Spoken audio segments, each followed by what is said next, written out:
ஏன்னா இந்த பைபிள் படிக்கிறது தான் ஜீவன் சொல்லும் போது இயேசு சொன்னாரு, அது இல்ல ஜீவன், என்னை அறிந்து கொள்கிறது ஜீவன். வேதத்தின் மூலமாக தேவனை அறிந்து கொள்வது என்பது வேறு, இயேசுவின் மூலமாக தேவனை அறிந்து கொள்வது என்பது வேறு. இந்த பாவத்திலிருந்து மனுஷனை மீட்க தான் இயேசு வந்தார் நம்ம நினைக்கிறோம்.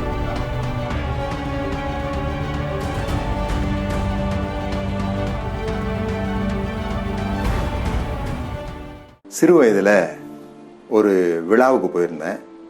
அங்கே ஒரு வித்தியாசமான போட்டியை நான் பார்த்தேன்.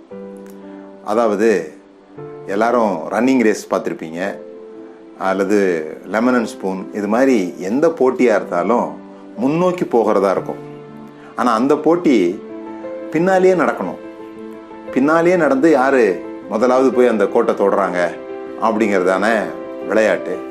அது மிகப்பெரிய நகைச்சுவையாக இருந்தது. நிறைய பேர் கால் தடிக்கு கீழே விழுறது, தள்ளாடி விழுறது, அப்படி ஏராளமான நகைச்சுவையான காரியங்கள் அங்கே நடந்தது. அது என் மனதிலிருந்து அகலாத ஒரு விஷயம். வாழ்க்கையில் அந்த மாதிரி பின்னோக்கி நடக்கிறவங்க நகைச்சுவைக்குரியவர்களாக மாறுவாங்களே தவிர வெற்றியாளர்களாக மாறுகிறது இல்லை. பின்னோக்கி நகர்வதை நாம் நிறுத்தணும். நாம் எப்படி பின்னோக்கி நகர்றோம் அப்படின்னு சொன்னால், ஒவ்வொரு முறையும் கடந்த காலத்தில் நடந்த மோசமான நிகழ்வுகள், கடந்த காலத்தில் நடந்த தோல்விகளை குறித்த பயங்கள், இதை நினச்சிக்கிட்டு இருக்கிற வரைக்கும் நாம் முன்னோல நடக்க முடியாது. இன்றைக்கு நீங்கள் நேற்றைக்கு நடந்த மோசமானதை நினைப்பதின் மூலம் சிறப்பான நாளையை உருவாக்க முடியாது. மறுபடியும் சொல்கிறேன், நான் இன்றைக்கு நீங்கள் நேற்று நடந்த மோசமான நிகழ்வுகளை நினைத்து கொண்டிருப்பதின் மூலம் சிறப்பான நாளையை உருவாக்க முடியாது. உங்கள் எதிர்காலத்தை நீங்கள் உருவாக்கணும்னு சொல்லி சொன்னால் கடந்த காலத்திலிருந்து வெளிவர கற்றுக்கொள்ள வேண்டும். தமிழ் அதற்கு அழகான பேர் இறந்த காலம். கடந்த காலங்களில் நீங்கள் பெற்ற வெற்றியாக இருந்தாலும் சரி, கடந்த காலங்களில் நீங்கள் பெற்ற மிக மோசமான தோல்வியாக இருந்தாலும் சரி, அவைகள் புதைக்கப்பட வேண்டியவைகள். சில பேர் கடந்த காலத்தில் தங்களுக்கு நடந்த தோல்விகளை நினைத்து முன்னேற பயப்படுகிறார்கள். சில பேர் தங்களுக்கு நடந்த பெரிய வெற்றிகளை கொண்டாடிக்கிட்டு அங்கேயே தங்கிடுறாங்க. ஆகவே good becomes enemy for the better. நல்லவைகள் சிறப்பானவைகளுக்கு எதிரியாக மாறிவிடுகிறது.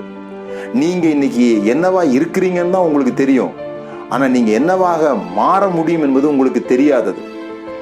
ஆகவே இறந்த காலத்தை புதைக்க வேண்டுமே தவிர அதை பிரித்து பார்க்கக்கூடாது.